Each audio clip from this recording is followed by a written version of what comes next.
Have you ever seen a race car zoom so fast it made your hair fly straight back? Vroom!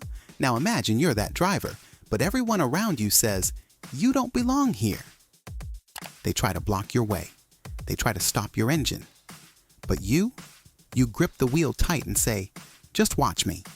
That's the kind of driver Wendell Scott was. Wendell Scott wasn't just any racer. He was the first black man to win a race in NASCAR's top series. That's like being the only kid at the party who brings a scooter and still wins the bike race. He grew up in Danville, Virginia. Life wasn't easy. His family didn't have fancy cars or big money. But they had hard work, and they knew how to fix things. Wendell's dad was a great mechanic, and Wendell followed right behind him. If something had wheels, Wendell wanted to drive it or fix it. Before he raced, Wendell drove a taxi and even worked as a mechanic in the Army during World War II. He also did something wild. He ran moonshine.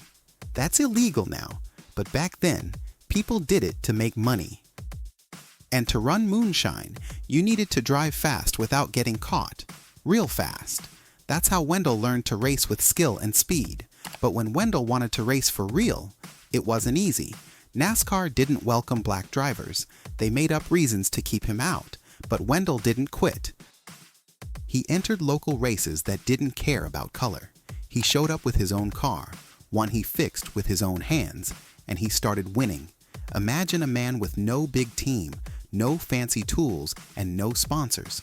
But every time his car rolled out, he gave the crowd a show. He'd slide around corners, pass other drivers, and smile through the mud and heat. Sometimes fans would boo. Some would throw things. People even tried to crash into him on purpose. But Wendell didn't stop. He kept racing. And then, in 1961, NASCAR finally gave him a license to race in its top series. Wendell didn't waste time. He went to race after race, even if he had to sleep in his car or fix it by flashlight. Then came one of the biggest moments of his life. It was December 1st, 1963, in Jacksonville, Florida. Wendell had his car ready. The engine was loud and the sun was shining. He started that race just like any other, but something was different this time. He was ahead.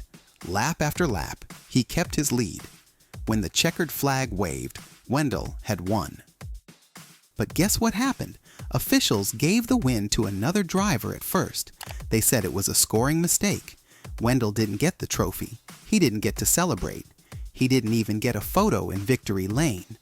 It wasn't until hours later, after everyone went home, that they told Wendell he really had won. Even though he was the winner, he never got the trophy that day. He just loaded up his car and drove off into the night. Wendell kept racing for many more years. He had over 400 starts in NASCAR's top series. He didn't win another race, but he earned respect. Drivers knew he was tough. He was smart. He knew how to race with heart. He passed away in 1990, but years later, in 2010, NASCAR gave his family the trophy he should have gotten back in 1963. Wendell Scott didn't just race cars. He raced past hate. He kept his wheels turning even when the road got rough. He opened the door for other drivers who once thought racing wasn't a place for them. He showed the world that you can build your own car, chase your own dream, and win your own race, even if nobody wants you to. That's not just racing. That's courage.